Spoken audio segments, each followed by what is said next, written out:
அதுல நல்ல ஒரு பிங்க் கலர் சாரியில லக்ஷ்மி உட்கார்ந்துருக்காங்க, பத்மாசனம், பியூட்டிஃபுல்லுங்க. அவங்க ஒரு தங்க குடம் வச்சிருப்பாங்க, பார்த்துருக்கீங்களா? ரெடியா இருக்கும் நமக்கு கொடுக்கறதுக்கு. பிரார்த்தனை பண்றது தான், டக்குன்னு கொடுத்துருவாங்க. இது எப்படி தெரியுமா வாங்கினாங்க? அவங்க விஷ்ணுவனுடைய கால் பிடித்து 12 காலமாக செய்த ஊழியத்தின் பலனாக விஷ்ணு அவர்களிடம் கேட்டார்களாம், எனக்கு ஒரு வரம் தாருங்களேன், என் பக்தர்களுக்கு நான் ஏதேனும் தர வேண்டும். உடனே மகிழ்ந்த விஷ்ணு சொன்னாராம், உன்னிடத்தில் யார் வந்து கேட்டாலும் அவர்கள் வாழ்க்கை நிறைவாக இருக்கும்படியாக செல்வத்தை தரக்கூடிய ஒரு வரத்தை உனக்கு தந்தேன் என்று சொன்னாராம். லக்ஷ்மி கிட்ட எது கேட்டாலும் காசு கிடைக்கும்.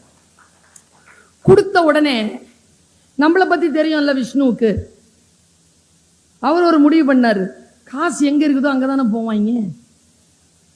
நமக்கு ஒரு பைலா எழுதினாரு, நீ எவ்வளவு வேணாலும் கொடுத்துக்கலாம், நான் நினைச்சா வாங்கிடுவேன் போட்டாரா. இதை பார்த்துட்டு இருந்தாங்க நம்ம காடஸ் சரஸ்வதி. நேரா தன்னுடைய கணவர்கிட்ட போனாங்க. லக்ஷ்மி அவங்களுடைய கணவர்கிட்ட கேட்டு ஒரு வரத்தை பெற்று விட்டார். நீங்களும் எனக்கு வரம் தாருங்க. என்ன? அவங்க வரத்தை விட கொஞ்சம் அதிகமா இருக்கணும்.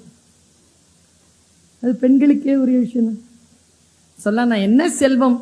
எல்லா செல்வத்திலும் செல்வத்துள் செல்வம் அச்செல்வம். அவங்க எவ்வளவு கொடுத்தாலும் அதற்கெல்லாம் தலையாய செல்வமாகிய கல்வி செல்வத்தை உன்னை கேட்டால் தரும்படியாக நீ இரு அப்படின்னு உடனே அந்த அம்மா கம்முன்னு தான் இருந்தாங்களாம். போக மாட்டோமே, நம்ம போவோம். காசு கிடைக்கிற சாமி கிட்ட போவோமா, கல்வி கிடைக்கிற சாமி கிட்ட போவோமா? அவங்க அமைதியாவே இருந்தாங்களாம். சரி, உனக்கு நான் ஒரு பைலா எழுதுறேன். லக்ஷ்மி கொடுத்ததை வேறு கடவுளர்கள் நினைத்தால் திரும்பி பெற்றுக் கொள்ளலாம்.